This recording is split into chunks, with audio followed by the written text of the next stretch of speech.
Hello. I'm very excited to be here today and share a true passion of mine, and that is 3D printing. I began with 3D printing about a year ago. I was in the first class for 3D printing offered at the University of Missouri, and since then I've been making my own models. I've built a printer, as you saw in the video.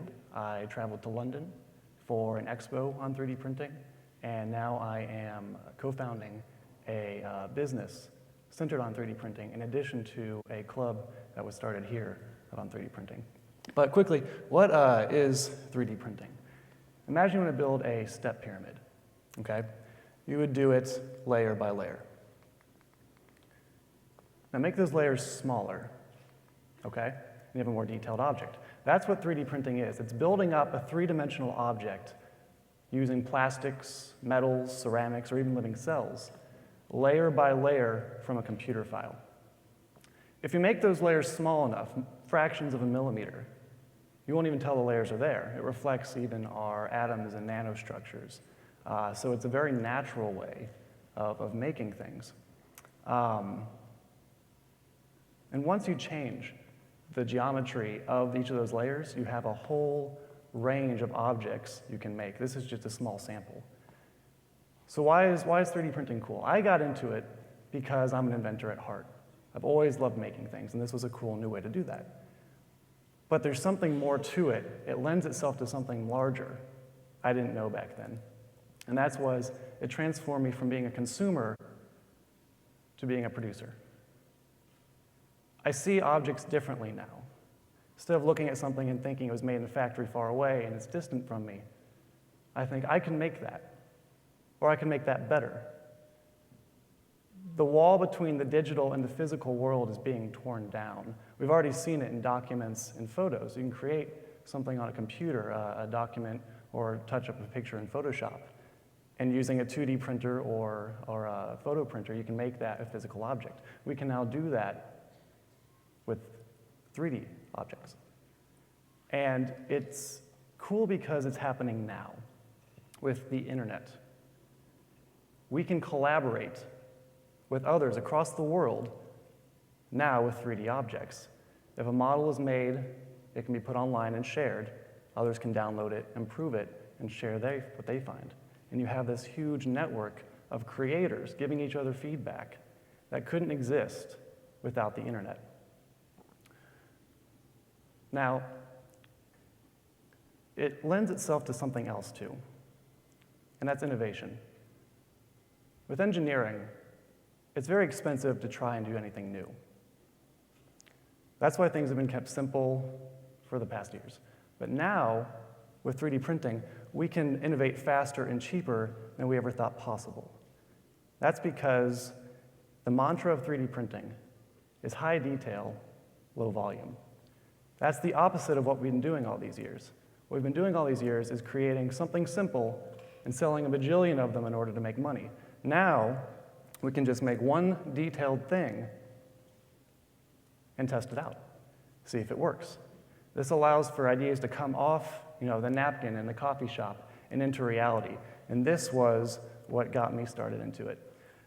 I want to share a personal story. I said I was in the class for 3D printing. The first thing we made was a little picture frame. And I gave it to my sister. My sister has my first print. But before I did that, I shared it with my friends, and one in particular, who's now the business partner, we were looking at it and think this could make a cool business card holder. So we drew it out on paper, but then something happened that doesn't normally happen. Because of my access with 3D printing, I was able to make it. And it failed. It didn't work. I couldn't even open it properly the first time. There was a flaw in the design. But that wasn't an issue, because this only cost maybe $40 to make versus the $10,000 it normally cost to get something injection molded. I was able to go back on the computer, change the design, and print out another. This one didn't work either. But by the third try, I was able to have a product that was satisfactory. Now I have it in my hand as a working business card holder that was only an idea months ago. It allows for you to take your ideas, because ideas are a dime a dozen, but to execute on them, that's where progress is. Now this ties into another realm of progress, and that is customization. Like I said, 3D printing is about high detail, low volume.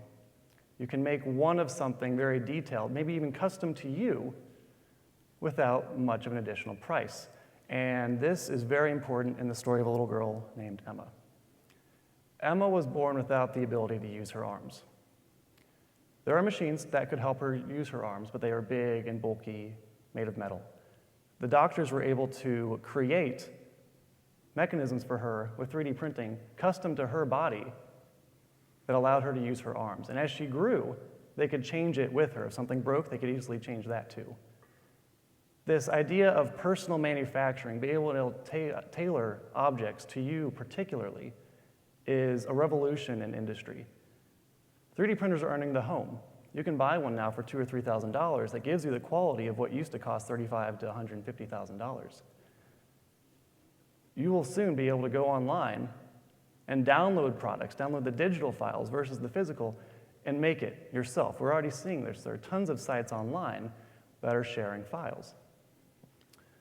These range from engineering to little coat hooks to art. Art is something I'm very excited about with 3D printing.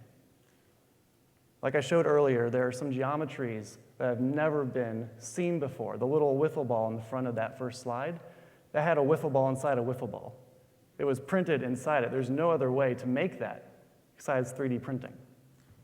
I mentioned I went to London last October for an expo, and my favorite part of the expo was I got to see the Iron Man suit that was printed for Robert Downey Jr.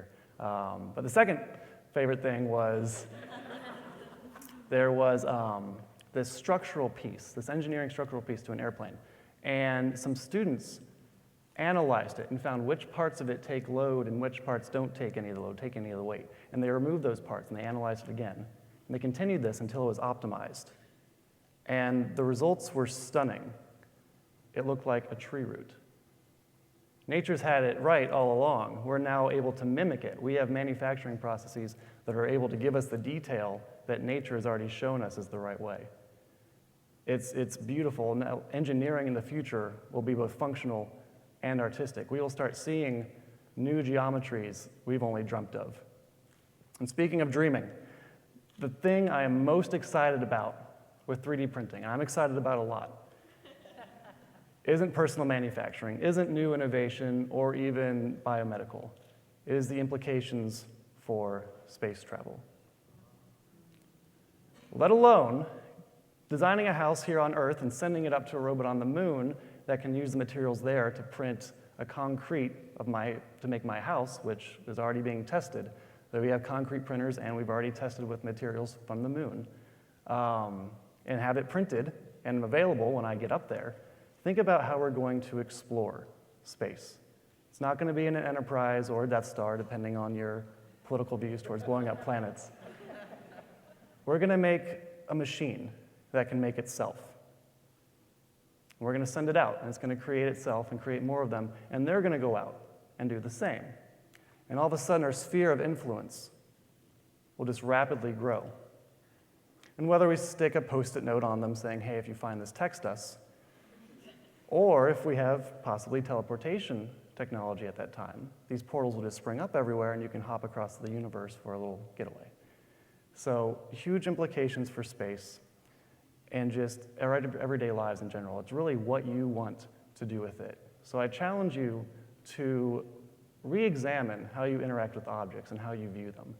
Are you a passive consumer, or are you someone who's engaged in actually producing something? And I'll leave you with the one question that can really be asked right now, is what will you make? Thank you.